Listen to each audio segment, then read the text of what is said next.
Bismillahirrahmanirrahim. Assalamualaikum warahmatullahi wabarakatuh. Kita mulai kajian sirah nabawiyah kita yang dengan membaca Ummul Furqan Al-Fatihah.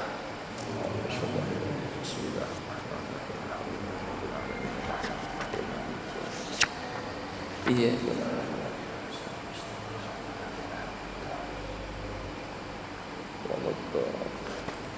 Alhamdulillah wassalatu wassalamu ala Rasulillah wa ala alihi wa sahbihi wa mawalah man la nabiyya ba'da. Wa ba'd. Kita lanjutkan kajian sirah nabawiyah. Kalau kemarin tentang pengantar, bagaimana kita membaca sirah, bagaimana kita memahami sirah, dan bagaimana kita mengimplementasi sirah. Setiap pengarang sirah itu pasti punya kecenderungan dan latar belakang.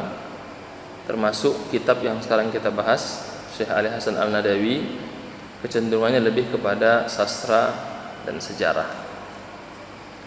Kita masuki kelahiran Nabi itu pasti akan kita kenal dengan peristiwa tahun gajah. Hampir seluruh literatur tentang sirah nabawiyah yang saya sebutkan di awal mulai dari tahun 92 Hijriah itu pasti bercerita tentang kisah kelahiran Rasulullah SAW, pasti berkaitan dengan tahun gajah. Diriwayatkan ketika terjadi peristiwa tahun gajah itu memang terdengar isu bahwa nanti akan muncul dalam waktu dekat berkaitan dengan peristiwa tahun gajah ini orang yang akan lahir mengubah dunia, termasuk Abdul Muthalib sang kakek juga punya harapan, mudah-mudahan dari anaknya nantilah ada cucu yang lahir. Dan itu menjadi salah satu harapan karena Abdul Muthalib juga pemuka Quraisy, tokoh yang pasti mendengar info. Jadi kalau dalam teori informasi, pasti para pembesar itu punya info yang lebih akurat daripada rakyat yang di bawah. Dan itu sudah menjadi tradisi bahwa akan ada orang-orang besar yang lahir karena waktu itu terjadi peristiwa yang besar. Seperti apa peristiwa besar itu? Itu dimulai dari ketika seorang Malikul Habsyah, Raja Ethiopia yang berpusat di Yaman, itu bernama Malikul Habsyah atau An-Najasyi. Dia punya pemimpin di Yaman namanya adalah Abrahah. Itu punya keinginan bagaimana agar orang-orang Arab ini itu memindahkan ritual ibadahnya dari Mekah Ka'bah ke Yaman. Karena kalau kita buka nanti kegiatan Quraisy dalam surah Quraisy itu kan mereka kalau musim dingin ke Yaman, kalau musim panas ke Damaskus atau ke Syam untuk berdagang. Karena memang itu kelebihan suku Quraisy. Jadi kalau musim dingin dia larinya ke Yaman karena Yaman kan agak panas. Kemudian kalau musim panas mereka ke Syam, tepatnya Damaskus. Kan Syam itu 4 negara ya, karena lebih dingin. Makanya kalau kita ke Timur Tengah itu enaknya ke Syam. Kalau salju ada beneran saljunya.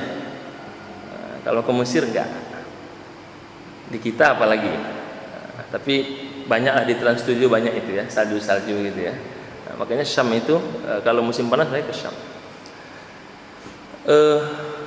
Yang membuat Abrahah ada rasa cemburu, dia melihat perlu perputaran atau perubahan ibadah ini larinya ke Yaman, maka dibangunlah namanya Kanisatul Qailus. Kalau dalam sejarah gereja kiamat istilahnya. Tapi di sini Kanisatul Qailus yang nanti diharapkan orang-orang Arab itu mau beribadah ke Yaman sehingga nanti kesini nanti mereka ritualnya bukan ke Ka'bah.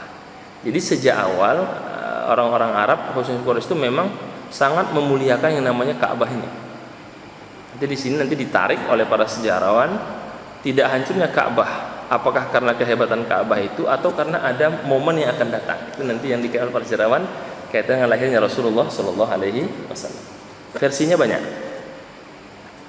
Ketika Abrahah mengumumkan itu dari Bani Kinanah, yaitu orang Quraisy, Kinanah itu suku Arabnya, merasa marah Lalu dia pergi ke gereja itu fa'ahdasa fiha. Kalau terjemahannya itu membuang hadas itu. Ada bilang kencing buang air besar, BAB di situ. Maka pulanglah dia, marahlah Abraha ini. Maka dia akan mengirimkan pasukan untuk menghancurkan Ka'bah. Sudah tidak suka dengan adanya Ka'bah yang menjadi pusat ritual mereka. Ditambah lagi dikencingi gerejanya. Nah, jadi sudah pas untuk mengadakan penyerangan. Jadi orang melakukan pemberontakan itu kadang-kadang lihat momen juga kan. Nah, dia nggak senang sama orang ini, tunggu kapan dia salah baru diserang. Nah, itu Abraha sudah tidak suka dengan keberadaan Ka'bah ini. Dia mau menyerang. Waktu itu terjadi dialog dengan Abdul Muthalib, masih ditahan. Tambah lagi ada yang ahdasa fiha. Nah, diriwayatkan buangnya itu BAB. Bertambahlah alasan untuk menghancurkan Ka'bah. Datanglah Abdul Muthalib memberikan negosiasi, menyerahkan sekitar 200 ekor unta untuk tidak menyerang sebagai permintaan maaf dari Bani Kinanah itu. Tapi Abraham menolak. Fatama'a fiha. Wah, mereka takut ini dengan saya. Buktinya mereka menyerahkan tebusan 200 ekor unta. Berarti saya serang aja. Fatama'a fiha. Ada keinginan, berarti bisa saya jatuhkan ini. Dia menolak itu, dia serang. Apa kata Muthalib? Ya sudah, kalau engkau tidak mau terserah. Fa innal baita lahu rabbuhu. Karena rumah suci itu pasti ada yang jaga. Maksudnya itu Allah Subhanahu wa taala. Karena kan saya jelaskan sebelumnya, tradisi Arab itu kan mereka masih meyakini agama Ibrahim. Meskipun nanti dirusak oleh orang-orang sendiri dengan membawa patung. Itu kan karena mereka pergi ke Yaman, pergi ke Syam, melihat banyak patung, bagus dibawa, disembah, jadilah banyak patung di Quraisy itu yang saya jelaskan di pertemuan pertama, yang nanti jadi 4 patung besar, ada Hubal, ada Muna, ada Lata, ada Uzza, yang merupakan patung besar. Nanti totalnya 360 patung yang ada di Ka'bah itu. Berangkatlah Abraha itu, wa kana ismul fil Mahmudan. Nama pasukan gajah namanya Mahmud. Jadi kalau waktu kecil diejek Mahmud, gajah, dari sini mengambil namanya Mahmud. Wa barakal fil fi tariqi Makkah wa darabul fil liyaquma fa aba wa wajhahu raji'an ila al-Yaman fa qama yuharwil. Jadi ketika pasukan gajah ini mencapai perbatasan mau masuk ke kota Makkah, kalau kita umrah itu yang ada rehal itu ya, mau masuk itu, mereka tidak mau masuk gajah ini. Kan hewan itu kalau ada yang menakutkan dia tidak akan mau maju kan. Dia mau masuk, dipaksa nggak mau. Malah dia berbalik kembali ke Yaman. Yuharwil, berbalik dengan ketakutan. Dan di saat itulah dikirim yang disebut dengan burung ababil yang melemparkan batu dari api yang nanti mereka terkena itu. Bahkan Abraha itu wa usiba Abraha fi jasadi, kena badan Abraha oleh batu-batu itu sehingga fasaqata unmulan min asabihi, maka jatuh jarinya, kena jari jatuh jari, kena ini jatuh tangannya. Terus famata maitatan sayyi'ah, sampai di Yaman dia meninggal dalam keadaan yang mengenaskan karena kena batuan api itu. Dan kisah itu diabadikan dalam surah Al-Fil. Apa kata Allah? A'udzubillahi minasyaitonir rajim. Alam tara kaifa fa'ala rabbuka bi ashabil fil. Alam yaj'al kaidahum fi tadlil wa arsala 'alaihim tayran ababil tarmihim bihijaratin min sijil faj'alahum ka'asfim ma'kul. Seperti ulat yang memakan daunan. Itu untuk cerita Abraha yang terkena batu itu sehingga berguguran anggota tubuhnya. Tasqutu anamilahu unmulatin hatta qadamu bihi San'a famata syarra maitah. Sampai di San'a, kota Yaman, dia meninggal dalam keadaan sangat mengenaskan. Ketika mendengar ini, a'zamatil arabu Quraisyan. Kata orang, memang luar biasa Ka'bah kita ini. Berarti betul kata Abdul Muthalib, ada Tuhan yang menjaganya. Maka semakin mereka bertambah keyakinan untuk menghormati Ka'bah ini. Wa qalu hum ahlullah. Orang yang menjaga Ka'bah itu pasti masuk dalam golongan yang dilindungi Allah. Qatalahumullahu anhum wa kafahumul adu wazdadu ta'ziman lil baiti wa imanan bimakanihi 'indallah. Maka bertambah rasa takjub mereka Meskipun nanti rasa tadinya berubah menjadi mistis kan, diabadikan, menyerahkan makanan, disembah, tapi keyakinan itu ada. Wa kana zalika ayatun minallah wa muqaddimatun li bi'tsati nabiyyin yub'atsu fi Makkah. Itu merupakan awal yang nanti lahirlah Nabi Muhammad sallallahu alaihi wasallam. Oleh pakar sejarah merujuk dalam kitab Tarikhul Muhammadiyah Qabla al-Bi'tsah dikarang oleh Profesor Dr. Ahmad Syalabi, dia mengatakan anna hadama Ka'bah 'adiyah. Ka'bah itu rusak biasa. Bahkan nanti saya cerita di sini di umur 35 tahun Rasul menjadi juru tengah pengangkatan Hajar Aswad kan, pernah hancur Ka'bah terus dibangun. Jadi sudah biasa. Tapi ini menjadi luar biasa kata Profesor Ahmad Syalabi limaulidin Nabi, karena lahirnya Rasulullah sallallahu alaihi wasallam. Dan semua sepakat bahwa itu ta'ziman karena lahirnya Muhammad sallallahu alaihi wasallam. Kalau kata Dr. Rawd Al-Budi dalam fikih surah Nabawiyah, ada satu kitab lagi, itu saya kaji di sektor 6 Yasmin. Itu kenapa? Li maulidi syariatil Islam. Jadi lahir Nabi itu diterjemahkan sebagai bentuk ta'zim bahwa Rasul lahir adanya peristiwa gajah, kata Dr. Said Rahman Al-Buti, bahwa Rasulullah itu karena lahirnya syariat Islam, bahwa ini menjadi dasar Islam akan muncul. Wa dalla hadzal hadis ala qurbi zuhuri hadzal nabi wa bi'satihi. Karena ini peristiwanya besar, maka ini diabadikan menjadi peristiwa yang setelah ini akan muncul peristiwa-peristiwa besar selanjutnya. Itulah kelahiran Rasulullah sallallahu alaihi wasallam. Lalu kita masuk kepada silsilah dan bagaimana ketika Rasul itu lahir. Jadi kalau membaca sejarah itu kita ambil poinnya lalu kita jelaskan, lalu kita bandingkan dengan karangan-karangan yang lain. Saya merujuk ini menggunakan pendekatan kitab. Ini kitab Asy'ad Andawi. Saya rujuk ke Sirah Ibnu Hisham, ada kitabnya bersama saya. Saya rujuk ke Fikih Surah Nabawiyah, Profesor Dr. Said Al-Buti.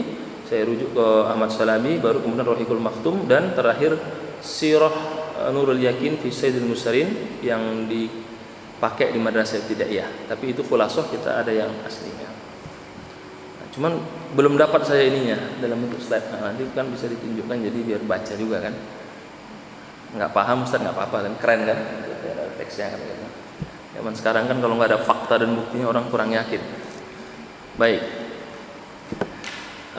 Terus bagaimana silsilahnya? Kita sudah kenal salah satu tradisi Arab itu bangga dengan silsilah. Itulah kenapa kalau kita umroh itu nama kita minimal 3 suku kata. Kenapa? Karena namanya mirip-mirip. Siapa namanya? Ahmad, Muhammad, Ahmad. Dan ya kayak kita di Sunda aja atau di Bogor, Cecep, Asep, Kasep kan sama semua. Tapi itu menjadi nama, makanya harus dijelaskan. Masmuk Ahmad, Ahmad min, Ahmad Muhammad Abdullah, berarti namanya Abdullah itu. Ahmad Muhammad kakeknya ayahnya gitu. Berarti kakeknya ayahnya anaknya. Ahmad Muhammad Abdul Wafa, Abdul Wafa kakeknya, Muhammad ayahnya, Ahmad nama dia. Nah, kalau tadi saya katakan Said Ramadan Al-Buti kan? Kakeknya ayahnya anak. Nah, itu memang tradisi begitu. Makanya kita kan kalau umroh kan suruh ganti pas 3 suku nama kan. Karena memang namanya mirip. Sementara orang Arab itu dia bisa hafal sampai 9 silsilah. Makanya nanti ujung-ujungnya pas nikah ketemu, kita ketemu di kakek ke-9. Kalau kita kan enggak, sampai kakek selesai. Itu pun belum tahu kakek itu tahu namanya kadang-kadang. Nah, Abdul Muthalib ini punya 10 anak. Abdul Muthalib punya 10 anak. Di antara 10 anak ini ada namanya Abdullah. Anaknya itu nanti ada Abu Thalib, paman Nabi. Ada nanti Abbas, paman Nabi. Ada namanya nanti Hamzah yang kecil. Kan biasa kan ponakan sama paman itu kadang bisa sebaya ya. Hamzah paling kecil. Ada namanya Umaymah dari perempuan. Nah, jadi ada Abdullah, dia menikahkan dengan Aminah. Nah, sekarang kita lihat apa kehebatannya. Abdullah bin Abdul Muthalib, pemimpin Quraisy dari Bani Hashim. Aminah binti Wahab. Wahab itu adalah pimpinan Bani Zuhrah. Kalau Pak Wahab Darussalam nggak tahu dari mana. Nah, jadi Aminah binti Wahab itu adalah pemimpin dari Bani Zuhrah. Rasul ayahnya dari Bani Hashim. Jadi memang dua pemimpin besar dalam suku Quraisy. Wa hiya yauma izin afdalu imra'atin fi Quraisyin nasaban wa maudi'an, dan dia merupakan perempuan yang salah satu yang paling mulia dari silsilah Quraisy. Karena kan saat itu di Arab itu perempuan itu hal orang yang enggak dihargai. Perempuan itu kan menjadi alat saja. Makanya kan di Quraisy biasa nanti isinya berapa datang Rasul kan dirubah ya, maksimal 4 kan begitu ya. Perempuan itu menjadi apa?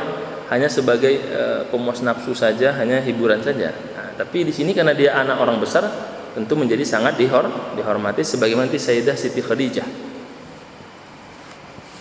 Walam yabas Abdullah an mata, tetapi setelah pernikahan itu ketika Aminah sedang hamil meninggallah Abdullah. Jadi Rasul memang belum pernah bertemu dengan ayahnya. Karena dalam kandungan dia sudah meninggal dunia. Jadi dia belum sempat bertemu dengan ayahnya. Nanti jadi perdebatan, apakah ayah Rasul sudah Islam atau belum, kan begitu. Itu yang rame kan. Itu menurut para ulama, ya karena belum ada kenabian ya dianggap tidak ada masalah kan begitu. Artinya Islam kan belum ada ya, jadi ya dihitungnya ya semua tidak dalam keadaan kafir, hitungannya dia tidak menerima datangnya Islam. Tapi kalau ulama kedua mengatakan nggak ada pentingnya itu dibahas, nah, kita ambil yang kedua. Nah, kadang-kadang yang nggak penting dibahas gitu kan. Nah, kita ambil pendapat kedua, nggak ada pentingnya dibahas karena kita menuju ke Rasulullah Shallallahu Alaihi Wasallam. Ketika hamil ibunya ini diceritakan waqad ra'at minal athar wal ayat ma yadullu ala anna libniha sya'nan. Jadi ibunya sudah merasa ketika hamil itu dia melihat ada hal-hal yang menurut dia anaknya ini bukan orang biasa. Nah, itu ibunya sudah merasa itu. Ketika hamil itu ayahnya meninggal dan ada hal lain. Lalu berdasarkan riwayat yang paling masyhur, walada Rasulullah, Rasul itu lahir yaumul isnin, pada hari Senin 12 Rabiul Awal tahun gajah, atau kalau dihitung Masehi 570 Masehi. Fakana as'adu yaumin tala'at fihi syams, saat itu cuaca cerah. Jadi dia lahir pada hari Senin 12 Rabiul Awal tahun gajah, disesuaikan 570 Masehi. Muncul perdebatan, kan sekarang suka rame ya, nggak benar Rasul itu lahir 12 Rabiul Awal, ngapain maulid tanggal situ, kan sering rame ya. Betul, memang ada 3 pendapat tentang lahirnya Rasul itu. Yang pertama,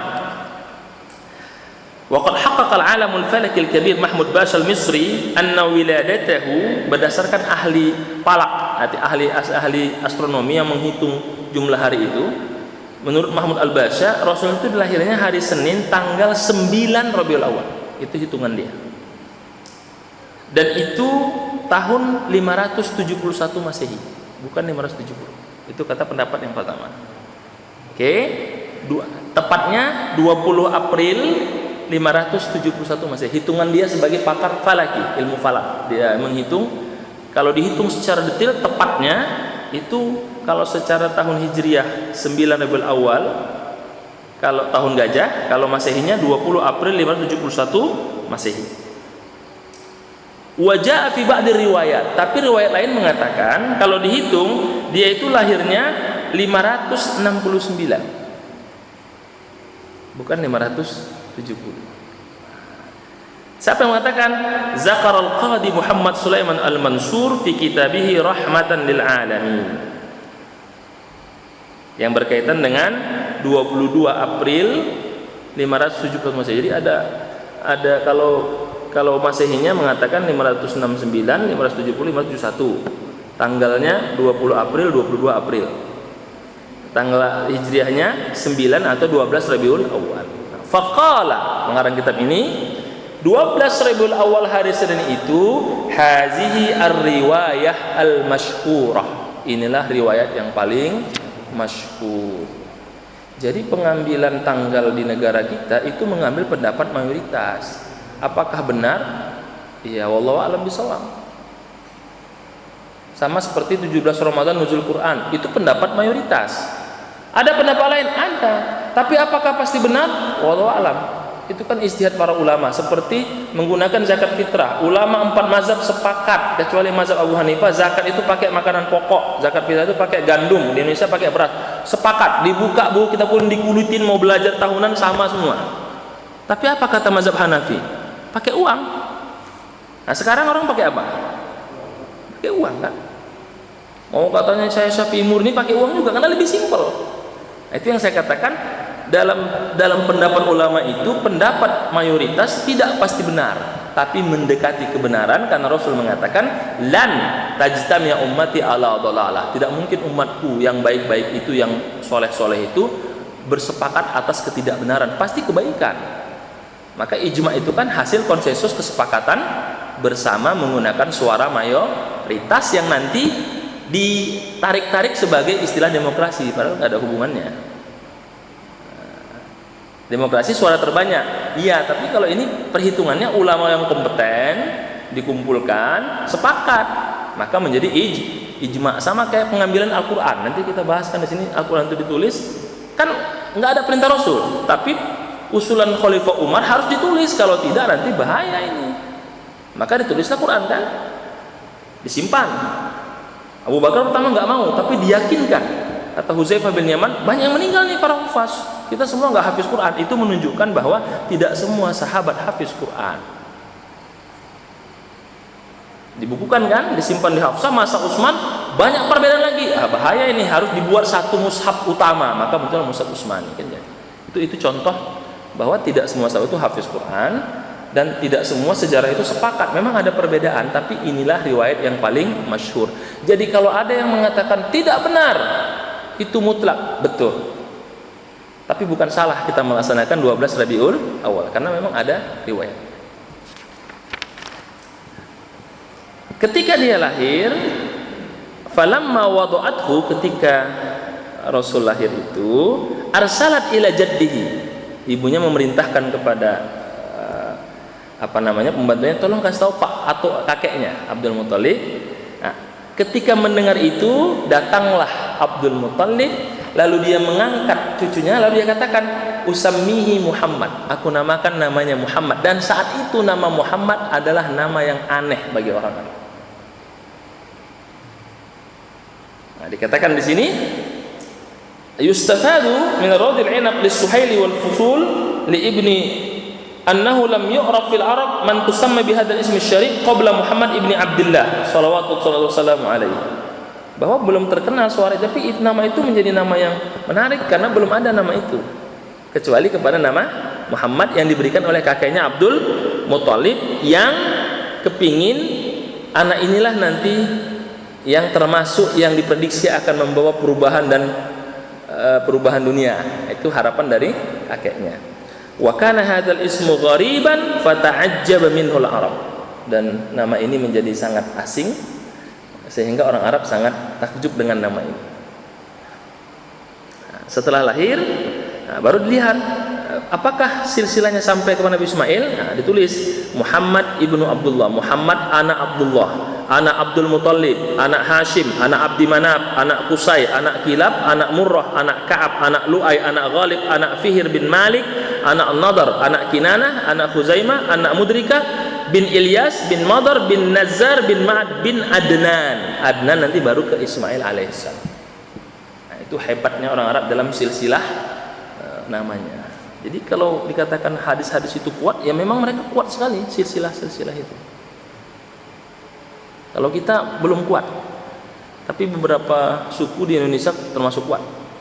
Kalau di saya Sumatera itu namanya Sapari Torumbo. Ada yang memang hafal itu. Saya waktu mendampingi yang saya katakan waktu itu Pak Sukamdhani Sahid meninggal, saya yang menyolatkan sholat jenazah itu kita dikasih tuh semak kertas silsilah beliau. Ternyata memang sampai ke Jogja kan, ke Solo dia kan, KPH Kanjeng Pangeran Haryo Sukamdhani. Saya habis mimpin sholat jenazah itu dikasih itu silsilahnya sampai ke kerajaan Solo kan begitu. Itu buktinya silsilah. Jadi ada beberapa orang yang memang perhatian dengan silsilah itu. Kalau kita sebagian sudah jarang ya, apalagi mohon maaf yang lahir di luar nikah, nggak tahu dia silsilahnya. Oke, Ketika lahir, arda'athu Suwaibah. Siapakah ketika lahir? Tradisi orang Arab itu apa? Mencari ibu susuan. Nah, muncul pertanyaan, kenapa nggak disuruh oleh ibunya? Saat itu tradisinya setiap anak yang lahir itu harus mencari ibu susuan. Logikanya seperti sekarang, trennya setiap anak lahir dikasih SGM kan gitu. Untuk menjawab logikanya kan begitu. Kata pengarang kitab ini, memang saat itu tradisinya setiap anak lahir harus cari ibu susuan. Jangan ditanya karena itu tradisinya. Kalau Rasul lahir langsung nggak nyusu berbahaya, berarti ini tidak normal kan begitu. Nah, sama dengan kita sekarang kalau lahir apa? SGM susunya. Nah, muncul pertanyaan, ibunya nyusuin nggak? Kalau berdasarkan riwayat kitab-kitab yang kita pelajari ini tidak disebutkan, tapi memang ada riwayat ibunya ikut nyusuin. Nah, diceritakan di sini ketika lahir Rasulullah, sambil mencari ibu susunya, Rasul disusu oleh Suwaibah. Siapa itu Suwaibah? Itu adalah pembantu Abu Lahab. Beberapa hari sampai mendapatkan ibu susunya nanti Halimatus Sa'diyah. Nah, ada riwayat mengatakan ibunya itu pernah menyusuinya sekitar 7 hari waktu dia berkunjung menjenguk anaknya di Halimatus Sa'diyah. Waktu menjenguk, disusuinnya. Tapi riwayatnya nggak kuat. Kitab ini hanya menuliskan 2 saja, Suwaibah, pembantu Abu Lahab, disusuin berapa hari, bidat ayam qalail namanya, sambil menunggu mendapatkan Halimatus Sa'diyah.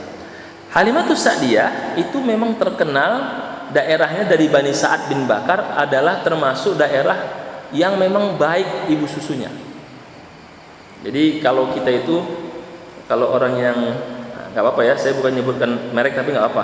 Kalau lahir kan misalnya rumah sakit, apa yang paling bagus? Oh, Laktogen, Prenagen kan begitu ya. Saat itu Bani Sa'ad itu itulah ibu susu yang paling bagus. Tapi tidak ada satupun yang mau menyusuin Rasulullah. Kenapa? Karena anak yatim. Saat itu semua ibu susu ini tentu melihat bayarannya. Kalau anak yatim ini siapa yang bayar? Nggak ada yang mau. Halimah Sa'diyah pun nggak mau pertama. Karena di Arab itu aib lahir anak yatim itu. Aibnya itu artinya, ya berarti ini orang susah. Siapa yang mau membiayai hidupnya kan begitu. Nah, diceritakan di sini. Walakin raqqat qalbuha. Tapi Halimah kok dia keinget terus sama Rasul ini. Kayaknya harus saya asuh nih. Jadi dia pulang, kebayang ini anak ini menarik perhatian saya katanya. Terus kasihan ini kalau nggak kalau tidak dinikahan. Tapi saya suka dengan anak ini katanya. Maka pulanglah Halimatus Sa'diyah, balik lagi, dia mengatakan aku ambil ini. Aku akan susuin. Dan hebatnya diceritakan dalam buku lain, di sini tidak ada, ketika Rasul disusuin, Halimah itu ternyata hanya sebelah kiri saja yang berfungsi, yang kanan sudah lama tidak berfungsi. Nah, Rasul itu hanya mengambil yang sebelah kanan itu. Halimah heran, tapi dengan kuasa Allah tiba-tiba air susunya menjadi sangat lancar. Kemudian saat itu di Bani Sa'ad, daerah Halimah itu terjadi paceklik. Tapi ketika datang Rasul, kambingnya banyak susuannya, kehidupannya menjadi lebih baik. Nah, ini diceritakan di sini betapa Rasul itu dari kecil sudah membawa berkah. Nah, ini para sejarawan tentu berbeda pendapat, tapi pengarang kitab ini lebih sepakat itu karena keberkahan Rasul sesuai dengan firman Allah, rahmatan lil alamin, rahmat bagi seluruh semesta alam. Lalu setelah 2 tahun dikembalikan. Jadi susuan itu maksimal 2 tahun.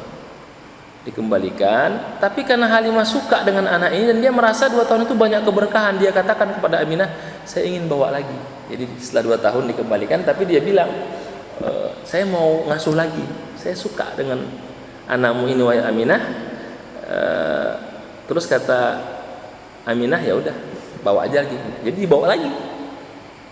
Jadi setelah 2 tahun dipulangkan karena selesai. Nah, setelah 2 tahun dia minta ingin bersama, nggak usah dibayar. Nah, balik lagi. Nah, di saat itulah terjadi peristiwa pembelahan dadanya itu. Nah, dia pulang pucat pasi. Halimah melihat ada apa? Kata ada anak sebayanya, Muhammad baru dibelah dadanya, ada orang mengambil, dicek nggak ada, tapi pucat pasi kan. Nah, Di situ ceritakan peristiwa itu benar dan membersihkan hati Rasulullah Sallallahu Alaihi Wasallam. Karena terjadi itu, Halimah semakin takut, takut ada orang jahat. Akhirnya umur 4 tahun itu dikembalikanlah ke ibunya kembali. Lalu bersama ibunya sekitar lebih 2 tahun. Berarti kan Aminah sudah nggak nyusuin lagi kan 4 tahun ya. 2 tahun kemudian meninggallah Siti Aminah. Lalu diasuh oleh kakeknya Abdul Muthalib. 2 tahun kemudian meninggallah Abdul Muthalib. Nah, baru dikatakan di sini. Falamma balagha Rasulullah sallallahu alaihi wasallam samani sini. Tatkala Rasul sudah berumur 8 tahun, yang 6 tahun dipelihara oleh ibunya 2 tahun, lalu 6 tahun ke 8 tahun 2 tahun, mata Abdul Muthalib, meninggallah kakeknya Abdul Muthalib. Jadi memang tradisinya kalau ayah meninggal ya ke kakek larinya kan begitu. Fazaqa mararatal yutmi marratan saniyah kanat ashaddu minal ula. Maka dia kembali merasakan menjadi anak yatim kedua kalinya, dan ini jauh lebih berat dari yang pertama. Kenapa? Yang pertama kan dia nggak ketemu ayahnya dalam kandungan. Kalau ini dia ada kenangan bersama kakeknya. Jadi ketika ditinggal tentu ada kenangan. Itulah kenapa kalau kita punya anak lagi kecil meninggal, kita sedih, tapi tidak sesedih kalau dia sudah besar. Karena kenangan bersama dia semakin baik. Dan orang tua yang kehilangan anaknya memang goncang. Makanya anak itu kan qurratu ain ya. Semakin dia lama hidup bersama kita, semakin banyak kenangan. Jadi ketika Allah ambil dia, ya tentu sedihnya luar biasa. Saya mendengar kisah, saya belum, tapi cerita ini para ulama besar itu ketika meninggal anak itu memang terguncang. Rasul kan menangis ketika meninggal Ibrahim itu. Kata Rasul, kenapa menangis Rasul? Kata sahabat, Rasul menangis, inilah rasa orang tua. Artinya beliau menitik air mata karena meninggalnya Ibrahim. Tapi nggak update status. Bedanya kalau sekarang kan sedihnya update status ya. Oke. Ketika dia meninggal itu, pindahlah ke Abu Thalib. Pertanyaannya kenapa ke Abu Thalib? Karena Abdul Muthalib berpesan dari seluruh anak-anaknya ini, dia melihat Abu Thalib lah yang pantas mendidik Rasulullah Shallallahu Alaihi Wasallam. Dan pilihan Abdul Muthalib tepat. Karena ternyata Abu Thalib membela Rasul tidak melihat statusnya, tapi karena cintanya kepada Rasulullah SAW, meskipun dia tidak Muslim. Nah, ini itu pilihannya. Dan dia sangat menyayangi anak ini, bahkan lebih sayang melebihi anaknya Ja'far, Ali dan Uqail. Nah, ini hebatnya, dia mendapat posisi di hati pamannya Abu Thalib. Dan itu merupakan wasiat dari Abdul Muthalib, kalau aku nanti meninggal, kamu yang jagain Muhammad. Kira-kira begitu ya. Jadi pandangan orang tua itu memang luar biasa. Saya sering katakan pandangan orang tua itu lebih visioner ketimbang anaknya. Orang tua melihat yang tidak dilihat oleh anak-anaknya kan begitu. Sehingga Abu Thalib lah yang merasa. Setahun kemudian, umur 9 tahun, Rasul diajak ke Syam untuk berdagang. Di tengah perjalanan di Basra itu bertemu dengan pendeta Buhairah yang mengatakan bahwa pulang ini karena ada tanda-tanda kenabian dan dia harus dibawa pulang, nanti dicari oleh orang-orang Yahudi akan dibunuh karena memang ada tanda-tanda kenabian. Tapi kisah ini ditolak oleh sebagian para perawi. Kenapa? Kita lihat di sini. Wa nakhtimu hadzal naqd bima qalahu Az-Zahabi fi qissati Buhairah. Az-Zahabi, Imam Zahabi, salah seorang pengarang silsilah Zahabi ilmu hadis, mengatakan ini ada kerancuan karena diceritakan di situ kan awan bersama Rasul, betul? Kemudian Rasul bernaung di bawah pohon. Nah, bagaimana mungkin ada pohon, ada awan bersamaan di situ? Nah, dan di saat itu katanya dia bersama Bilal. Sedangkan Bilal itu nanti kan ada setelah itu. Bagaimana mungkin Bilal ada bersama Rasul sementara Abu Bakar nggak ada? Sementara Abu Bakar yang dikatakan teman Rasul dari kecil, kemudian Abu Bakar itu nanti membebaskan Bilal kan begitu. Jadi ada semacam pertentangan para ulama mengenai kisah ini. Dan itulah yang menjadi gorengan orientalis, kata pengarang kitab ini, untuk digoreng bahwa Muhammad itu tidak mendapat wahyu, tapi Al-Quran itu adalah ajaran dari Buhairah. Nah, itu tuduhannya begitu. Nah, sehingga pengarang kitab lebih sepakat ini tidak masuk bahasan, kisah itu ada, tapi apakah terjadi pertemuan Buhairah? Riwayat itu ada, tapi ulama berbeda pendapat. Karena itu menjadi tuduhan oleh para orientalis bahwa Rasul itu mendapatkan bacaan atau Quran itu dari pendeta Buhairah. Nah, sehingga pendapat ini ada yang menolak. Jadi nanti kalau kita belajar tiba-tiba ada yang menolak, memang ada perdebatan di situ. Dia katakan begini. Misalun gharib min at-ta'assub ad-dini wal im'an fil iftirat wat takhmin. Wa intahaz al-mustasyrikun, para orientalis, wal mughridun, orang-orang yang benci kepada Islam, intahaza hazil fursah, mengambil kisah ini dan mengatakan liqa'u Rasulillah bihibri min ahbarin nasara syakhsiyatuhu wa makanatuhu fil alam majhulatani. Pertemuan Rasul dengan pendeta Bahira atau Buhairah itu dicek dalam riwayat, dia majhul, tidak diketahui nasab Bahira dari mana, pendeta mana gitu. Sehingga kata pengarang ini, meskipun diceritakan ada, tapi banyak sejarawan menolak kisah ini. Hawala an yuthabbita fihi, nah, mereka mencoba menggoreng ini, anna Buhairah laqana Muhammadan Quran kullu, bahwa seakan-akan Muhammad itu apa? Diajarkan Quran oleh Buhairah keseluruhan fi hadzal liqa al-qasir. Dalam pertemuan ini seakan-akan dia mendapat ilmu dari Buhairah, dari situlah Quran dibuat. Nah, makanya riwayat ini ditolak oleh sebagian sejarah. Kalau kita baca di sejarah, tapi riwayat masyhur dia bertemu, tapi banyak yang mengkritik apakah itu terjadi plus ada awan bersama Rasul, terus pohon itu tidak sepakat para sejarawan. Wazalika kulluhu fi zarfi 9 sinin, dan itu terjadi pada Rasul berumur 9 tahun. Tapi kejadian itu apakah benar atau tidak, nah, itu dikembalikan kepada sejarawan. Tapi diambil oleh mayoritas terjadi pertemuan itu, tapi hanya sebatas pertemuan yang mengatakan bahwa Buhairah menyuruh Abu Thalib membawa pulang anak ini karena dia melihat ada tanda kenabian, takut nanti dibunuh oleh orang-orang Yahudi. Tapi tuduhan bahwa Buhairah mengajarkan agama karena Muhammad itu yang ditolak oleh ahli sejarawan. Nah, sehingga itu dimasukkan. Nah, setelah itu Abu Thalib tidak pernah lagi membawa Nabi Muhammad untuk pergi sampai dia nanti berumur 25 tahun. Menunggu itu, Rasul ngapain? Itulah nanti dia menggembala kambing, mengambil upahan dari penduduk Madinah.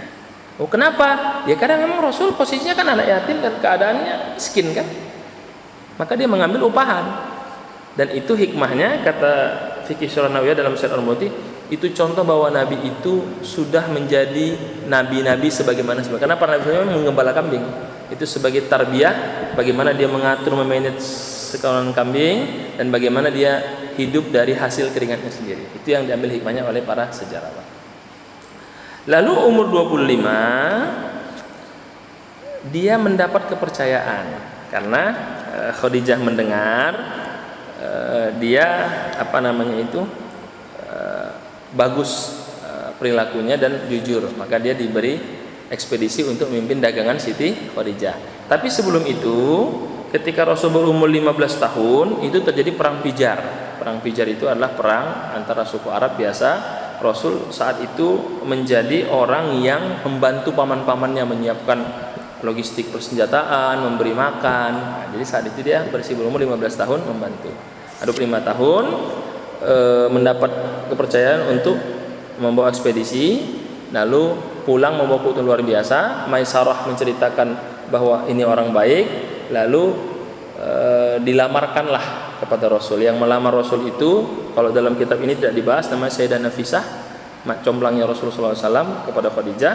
Tapi di sini hanya diceritakan bagaimana pamannya Hamzah dengan Abu Thalib itu melamar Siti Khadijah untuk menikah dengan Muhammad SAW. Makanya tadi saya katakan, ini saya ceritakan, yang tidak ceritakan saya ambil dari kitab yang lain. Ketika menikah, umurnya disepakati seluruh sejarawan, Khadijah 40 tahun, Rasul 25 tahun. Berdasarkan kitab ini, dia sudah punya suami Abi Halah. Tapi dalam kitab lain, dia sudah menikah 2 kali, tapi yang terkenal itu Abu Halah, karena punya anak dari situ.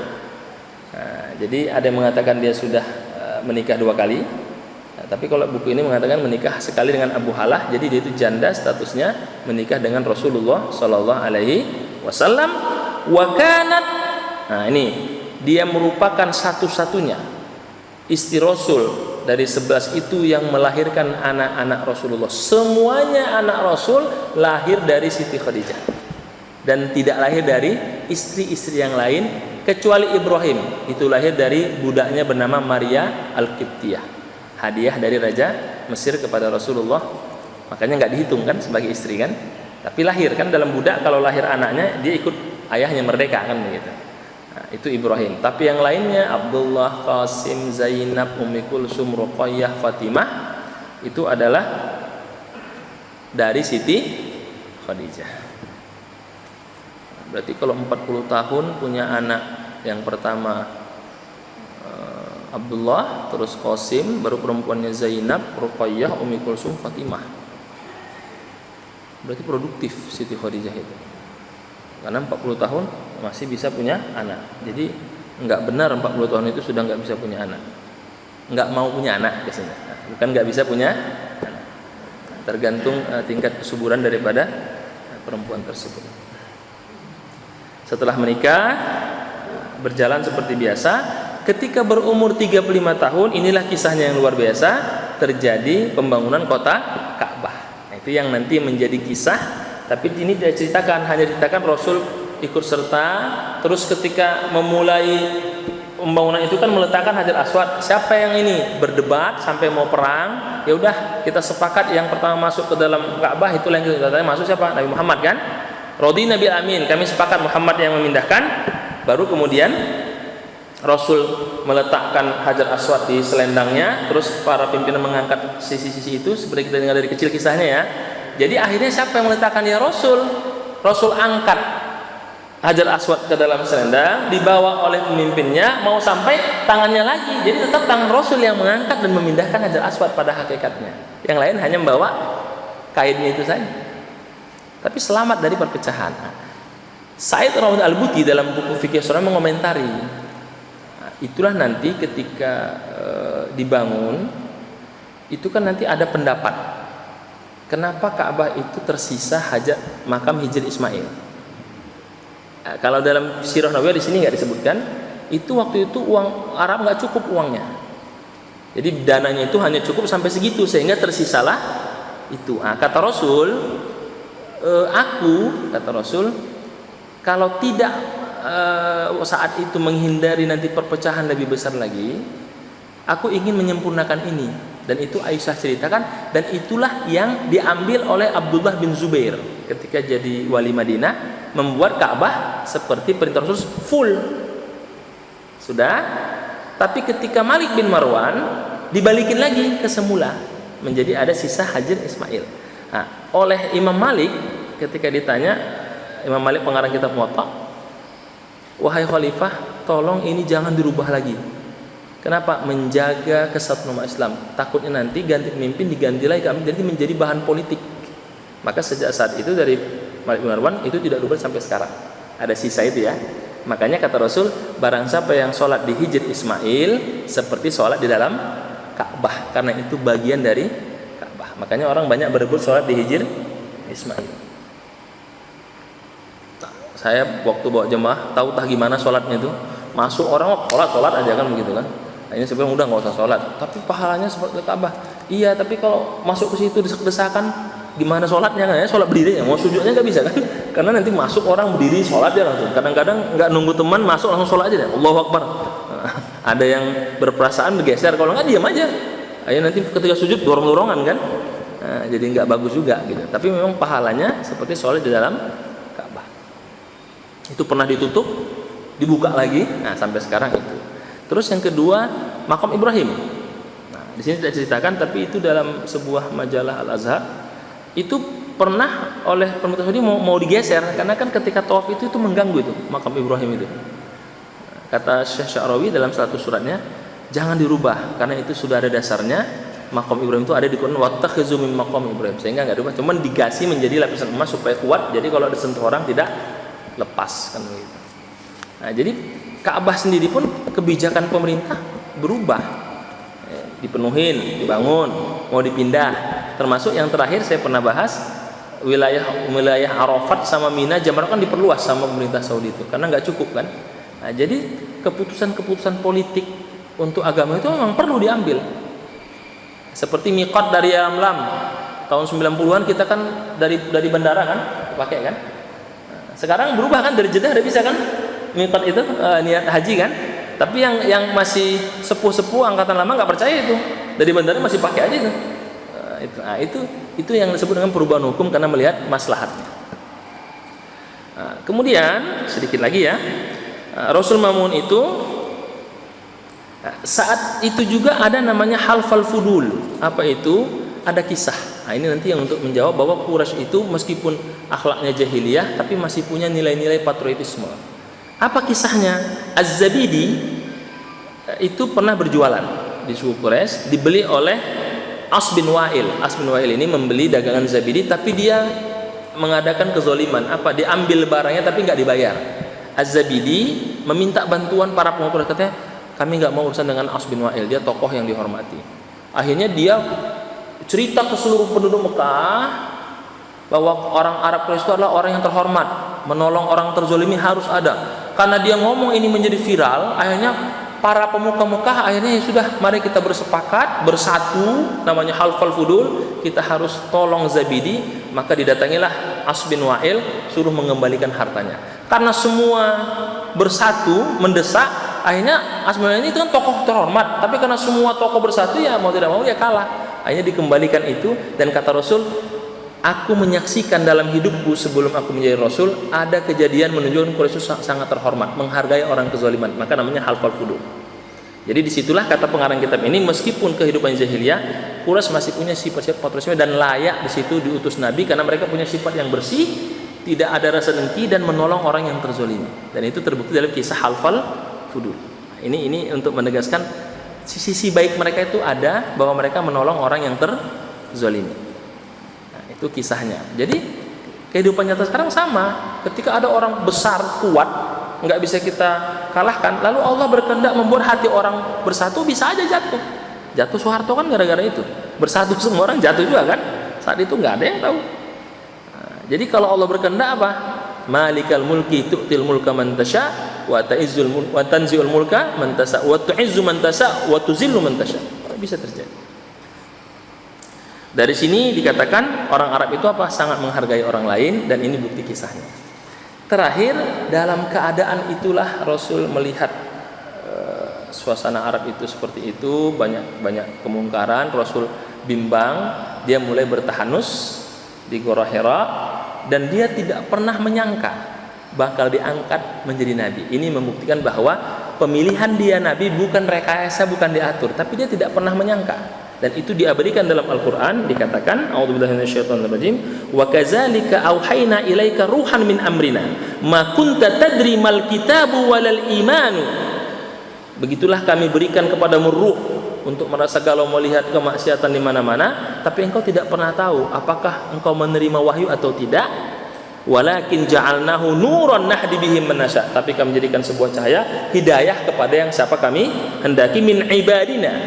Wa innaka la tahdi ila siratal mustaqim, dan engkau mendapatkan hidayah menuju jalan yang lurus. Yang kedua, Rasul diutus tidak bisa baca tulis. Ini untuk membantah tuduhan orientalis, Rasul yang menulis Al-Qur'an. Dan yang terakhir, Rasul memang diceritakan menjadi nabi penutup, dan itu dijelaskan dalam Taurat maupun Injil. Allah katakan pada surah Al-A'raf ayat 157, alladzina yattabi'una ar-rasul an-nabi al-ummi, orang yang mengikuti seorang rasul nabi ummi, alladzina yajidunahu maktuban, dan itu tertulis indahum fit taurati wal injil. Jadi ini rentetan kisahnya, barulah Rasul kemudian diangkat, dan ini kita bahas pada akan datang. Rasul diangkat dan bagaimana seterusnya itu nanti kita bahas pada pertemuan yang akan datang. Saya ingin katakan penjelasan ini pandangan sejarawan melihat kejadian-kejadian itu menjadi jalan diangkatnya Rasulullah Shallallahu Alaihi Wasallam. Ada diceritakan spesifik di sini, dia ceritakan pandangannya, tapi ada juga yang tidak diceritakan. Saya ambil dari kitab-kitab yang lain untuk menegaskan bahwa dari awal saya katakan tidak ada sejarah yang komplit, dia saling melengkapi sesuai dengan kecenderungan dan kapasitas kemampuan penulis itu sendiri. Demikian, mudah-mudahan bermanfaat. Kita akan masuk nanti sesi berikutnya setelah Rasul jadi Nabi. Ini kisah sebelum Rasul diangkat menjadi Nabi, berumur 40 tahun, dan itu diceritakan bagaimana Rasulullah galau melihat keadaan itu, dan itu diceritakan dalam Al-Quran, wa wajadaka dhallan fahada. Itu artinya Rasul dalam keadaan melihat kemungkaran, dia bertahanus ingin mencari solusi. Nah, ini yang salah diterjemahkan Rasul itu sesat, sebenarnya bukan. Nah, itu yang jadi rame viral ya, karena diterjemahkan letter leg, padahal itu maksud Rasul mengalami kegalauan, melihat kemungkaran, bertahanus, lalu turunlah wahyu dan beliau diangkat menjadi Rasulullah SAW dengan ayat pertama apa? Iqra bismi rabbikal ladzi khalaq. Nanti kita ceritakan bagaimana prosesnya pada pertemuan akan datang. Walafu minkum, yang bertanya boleh bertanya. Assalamualaikum warahmatullahi wabarakatuh. Baik, silakan. Ini mengenai pandangan dari pihak sebelah. Ya. Yang tadi membantah bahwa Nabi itu sebenarnya bisa baca tulis. Karena Ya. mungkin menyampaikan risalah atau Ya. bisa baca dan tulis. Betul. Kira-kira ini bagaimana secara logika kan kalau kita akan menyampaikan risalah, Ya. bisa baca. Apakah dengan dia ditunjuk menjadi Nabi, Allah memberikan hidayah saja dan bisa menjadi pengajar? Bapak pernah lihat nggak orang-orang imam atau pemuka masyarakat yang bisa bawa surat Yasin dia nggak tahu bacaannya? Dia nggak tahu baca Al-Quran, tapi dia hafal surat Yasin. Ayah saya termasuk yang nggak bisa baca Quran pertama, tapi dia hafal surat Yasin. Kan dia tokoh masyarakat, kalau nggak hafal malu, jadi dia hafal. Tulis Latin dia hafal. Nah, jadi ayah saya itu dulu tulis Latin, hafal surat Yasin, habis itu diperbaiki tajwidnya, baru habis itu belajar Quran. Jadi ayah saya lebih dulu hafal surat Yasin sebelum belajar Al-Quran. Saya ingin mengatakan Rasul itu menggunakan hafalan, dan saya bilang di awal kan Arab itu sangat kuat masalah hafalan, itu silsilah dia hafal. Jadi Rasul itu menggunakan hafalan dalam perjalanannya. Rasul semakin bisa ya karena memang belajar kan. Siapa yang mengajari? Jibril kan dituntun dia. Makanya wahyu itu harus dari malaikat Jibril. Dari malaikat Jibril semua. Tidak ada yang tidak melalui malaikat Jibril. Kalau tidak dari malaikat Jibril nanti hadis kursi jadinya. Contoh Isra Mi'raj kan bukan wahyu hitungannya. Dia menerima perintah kan, tapi kan nggak diceritakan dalam Quran itu seperti apa perintahnya kan, karena itu bukan malaikat Jibril, tapi itu wahyu, tapi kategorinya bukan langsung malaikat Jibril yang menuntun. Quran itu kan dituntun oleh malaikat Jibril. Dia kan di sana hanya menerima perintah sholat, tapi Quran kan nggak dibacakan di situ, hanya menerima perintah sholat terus bawa turun ke bumi kan. Ada nggak menerima baca Quran? Nggak ada. Kisahnya hanya Rasul diceritakan wan najmi idza hawa, dalam surat Najm itu diceritakan Rasul dekat sama Allah itu seperti satu tombak kan, fakana qoba, tapi kan dia tidak menerima ayat, hanya perintah melaksanakan ibadah sholat. Kalau Quran dari mana? Malaikat Jibril. Memang itu aturannya gitu. Jadi tuduhan sebelah mengatakan Rasul bisa baca ya setelah diajari, tapi menggunakan hafalan. Apa buktinya? Ketika Bai'atul Aqabah itu kan Rasul berjanji dengan Quraisy. Kan Khalifah Ali yang menstempel itu, Rasul kan enggak, Ali stempel. Rasul gimana? Setujulah. Kan waktu itu kan namanya Muhammad, bukan sebagai Rasulullah. Kan nggak terima Umar. Siapa yang stempel? Ali bin Abi Thalib. Rasul nggak tahu. Maka dia panggil untuk stempel itu. Atau saya gini ilustrasinya. Sekarang banyak nggak pejabat-pejabat yang sudah sepuh itu nggak bisa pakai presentation slide, dia suruh stafnya kan. Dia ngomong aja, nanti stafnya yang klik-klik itu. Karena dia nggak tahu kan. Apakah kita bisa katakan Bapak itu bisa baca? Kan enggak. Dia suruh stafnya buatkan slide, dia ngomong aja karena dia sudah hafal di sini kan. Dia ngomong aja, stafnya yang ini. Ada nggak begitu? Saya kalau di kampus di gelarnya dosen kolonial itu. Dia hafal semua, yang ngerjain siapa? Asistennya. Dia ngomong aja, slide-nya disesuaikan dengan omongannya kan. Nah, jadi tuduhan itu bisa dibantah bahwa Rasul memang diajarkan dengan hafalan. Dan buktinya sampai Rasul meninggal itu yang nulis Quran siapa? Zaid bin Sabit dengan sahabat-sahabat yang lain. Rasul nggak pernah menuliskan. Cuman dia setiap Ramadan apa? Itulah namanya tadarus, perbaikan bacaan. Jadi tadarus itu kalau merujuk kepada Rasul itu, Rasul baca, malaikat Jibril dengerin. Kalau kita enggak, tadarusnya baca di masjid, pulang semua orang dia baca ayat di masjid. Siapa yang betul bacanya nggak tahu kan?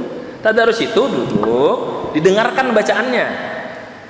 Itu namanya tadarus, dibetulkan bacaannya. Saya di sini sering kan waktu itu baca Quran, itu begitu tadarus, bukan baca dia ambil mic, pergi orang pulang dia baca sampai itu namanya dia baca Quran sendiri. Jadi tadarus itu didengarkan bacaannya, diperbaiki bacaannya. Nah, begitulah seharusnya. Jadi sekali lagi, kalau untuk membantah itu, Rasul memang tidak bisa baca tulis. Rasul memang ditalkin, dibacakan, diajarkan, disuruh ngapal. Dan sekarang banyak. Para imam saya tanya, saya ada imam di kampung saya, dia doanya panjang sekali. Saya bilang, Pak Haji itu tahu nggak tulisan di mana? Bisa nggak Pak Haji tuliskan? Saya suka doanya. Saya nggak tahu Ustaz, saya hafalnya dari kecil. Ya udah. Akhirnya dia ngomong, saya nyatet gitu ya. Banyak orang hafal begitu, tapi tidak bisa menuliskan. Atau gampangnya begini Pak, para TKI TKW yang ke Arab itu ngomong bahasa Arab lancar itu. Suruh nulis bahasa Arab nggak bisa nulis. Nah itu kira-kira menjawab sederhana tuduhannya bahwa itu apa Rasul nggak bisa. Jelas dia tidak bisa baca tulis, tapi memang dibimbing oleh malaikat Jibril melalui hafalan dan bacaan yang bagus, dibenarkan bacaan. Makanya nanti kan ada ayat Quran Rasul itu ditegur, la tuharrik bihi lisanaka lita'jala bih.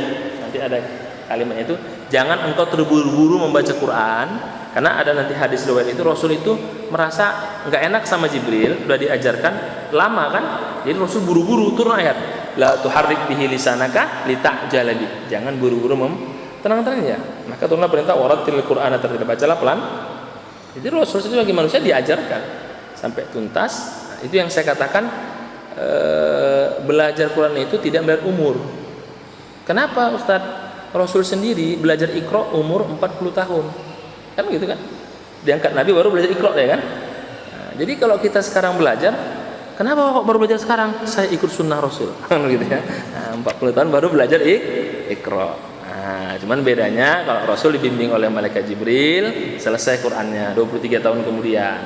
Nah, kalau kita berarti 40 ya tunggu 2 tahun kemudian, nah, baru selesai ya. Jadi jangan malu. Nah, kita bisa mengatakan kalau ditanya cucu, kok kakek baru belajar sekarang? Ikut sunnah Rasul. 40 tahun baru belajar Iqra. Nggak apa-apa gitu ya. Saya ingin katakan tidak mengenal umur, bahwa Rasul sudah berumur baru belajar baca dan itu hafalan Pak. Hafalan semua sehingga tidak mungkin Rasul menulis itu. Jadi itu bisa dibantah. Dan kasih aja ilustrasi begitu, banyak kan orang hafal tapi nggak tahu. Banyak orang bisa nyanyi bahasa Inggris, suruh tulis nggak bisa dia nulis, tapi hafal aja. Ucapan-ucapannya guide-guide itu kan bahasa Inggris lancar. Suruh nulis nggak bisa tapi hafal dia. Nah, kira-kira begitu Pak. Allah alam bisa. Silakan Anda, silakan Pak. Waalaikumsalam warahmatullahi wabarakatuh.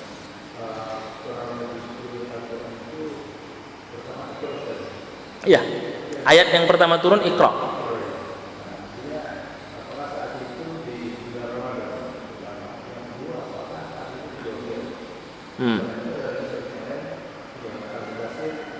Oh iya. Ya. Betul.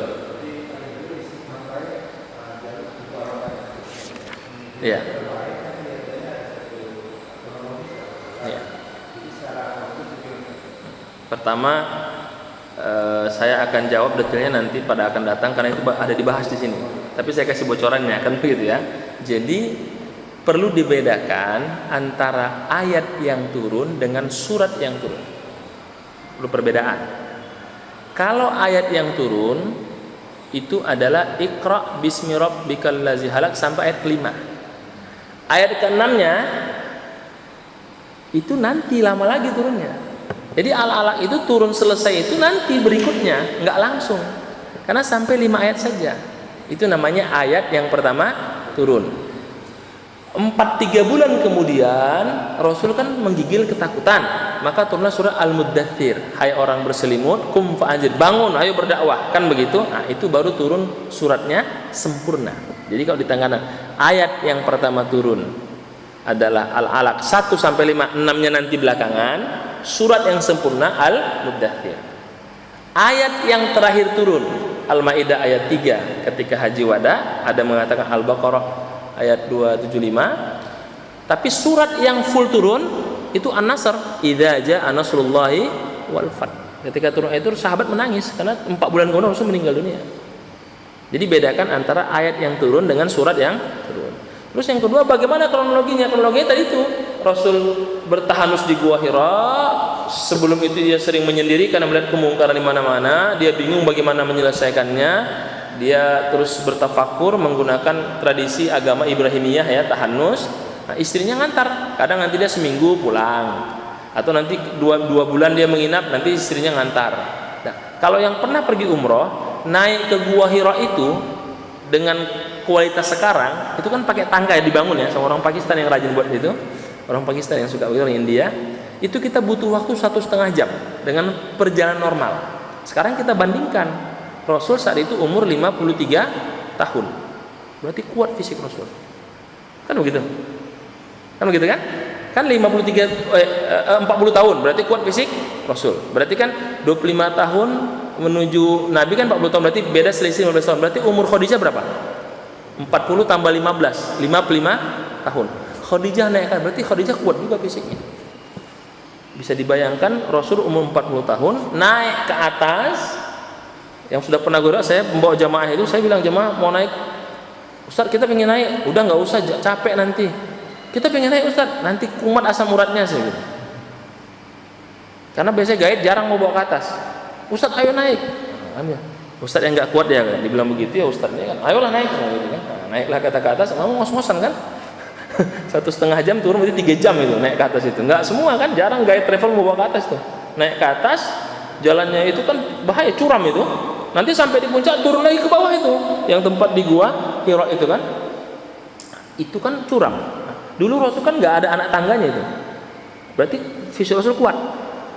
Khadijah 55 tahun ngantar makanan, berarti kuat juga fisiknya gitu.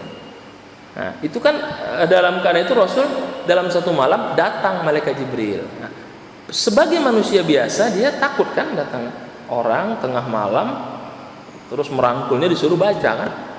Dikatakan dia dalam bentuk manusia, ada mengatakan dalam bentuk malaikat. Nah, wallahu alam seperti apa? Makanya Rasul pulang, nanti diceritakan itu ke Khadijah, aku bertemu orang kayak aku tidak tahu tapi menyuruh aku membaca dan dia mendekapku sampai 3 kali.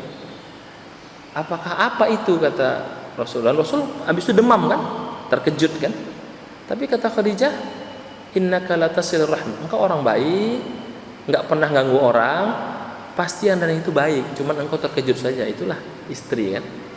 Nah, kalau istri zaman sekarang, tadi bapak ketemu ini, oh itu hantu bapak, memang di situ bahaya itu, nakut-nakutin istrinya kan, atau sebaliknya gitu. Nah, dia memotivasi. Nah, suaminya terpuruk, dibalik, nah, berarti bapak korupsi itu. Harusnya dimotivasi, bapak orang baik, selama ini mama tahu pasti bapak itu cobaan. Nah, kan begitu kan? Nah, akhirnya Rasul menjadi tenang. Terus Khadijah bertanya kan, nanti dibawa ke teman nanti di sini Waraqah bin Nawfal kan, dibawa. Nah, ternyata itu ciri-ciri kenabian dan itu wahyu yang pertama. Jadi kalau ditanya bagian agamanya seperti itu kisahnya. Sekali lagi kita hanya merujuk kepada kisah-kisah hadis. Adapun ada penjelasan di balik itu berarti tafsiran terhadap hadis. Nah, kita tidak berani terlalu jauh karena kan itu kita mendengar saja kisahnya. Tidak ada rekaman YouTube-nya dan tidak ada live-nya. Jadi kita nggak tahu seperti apa. Tapi hadis menceritakan seperti itu urutannya. Dan itu dari sahabat Rasul berdasarkan kitab hadis yang kita. Dan hadis itu pun nanti ada yang dhaif, ada yang sahih, ada yang diterima, ada yang ditolak. Jadi sekali lagi rujukannya kepada hadis, dan kitab ini mencoba menampilkan kisah itu berdasarkan yang dia ketahui. Makanya ada yang tidak dia bahas karena menurut pengarang ini secara riwayat ini mungkin lemah, dia tidak bahas. Seperti Aminah, apakah dia menyusui anaknya, di kitab ini tidak diceritakan. Tapi dalam kitab yang lain ibunya nyusuin 7 hari, tapi riwayat yang banyak menyatakan tidak, yang nyusu hanya 2, Suwaibah sama Halimah. Nah, makanya kalau buka nanti di internet ada itu. Tapi rujukannya kalau tidak dirujuk, rujukannya itu bukan rujukan kitab-kitab primer. Ada saya dikirim itu link, Rasul itu ibunya nyusuin 7 hari. Tapi saya cek referensinya referensi Indonesia apa gitu, tulisan siapa dari blog gitu. Tapi enggak, misalnya kan harusnya referensi Ibnu Hisham, jadi kan primer dia sumbernya. Itu referensinya enggak primer. Hanya dikatakan waqala Ibnu Jamaah, hanya begitu saja. Enggak merupakan referensi primer dari kitab-kitab Sirah Nabawiyah sallallahu alaihi wasallam. Tapi yang kuat hanya 2, Suwaibah dengan Halimatus Sa'diyah. Kira-kira begitu, Pak. Tapi nanti kita bisa diskusi, saya terus merujuk kitab yang lain dan nanti saya tulis ringkasannya. Kalau sempat saya tuliskan, kalau telat nanti saya kirim ke Pak Eka untuk bisa disebar. Demikian. Ada lagi, Pak? Cukup ya? Ya, mudah-mudahan kita ke depan bisa lebih ringkas lagi. Saya ingin meringkas karena waktunya bisa sangat panjang. Tapi kita berupaya untuk menceritakan secara detail berdasarkan kitab ini sambil merujuk kepada kitab-kitab yang lain. Mudah-mudahan ini menambah wawasan kita agar ke depan jika ada yang membantah kita tidak perlu terkejut, karena memang riwayatnya memang ada perbedaan. Tapi sekali lagi pengambilannya menggunakan riwayat yang masyhur dan riwayat yang paling kuat menurut pengarang kitab ini. Nanti kitab lain menurut dia beda lagi pendapatnya kan? Itu yang kuat berdasarkan pendapat para sejarawan. Demikian yang bisa saya sampaikan, semoga ada manfaatnya. Wal afu minkum, subhanakallahumma bihamdika, asyhadu an la ilaha illa anta, astaghfiruka wa atubu ilaik. Alhamdulillahirabbil alamin. Assalamualaikum warahmatullahi wabarakatuh.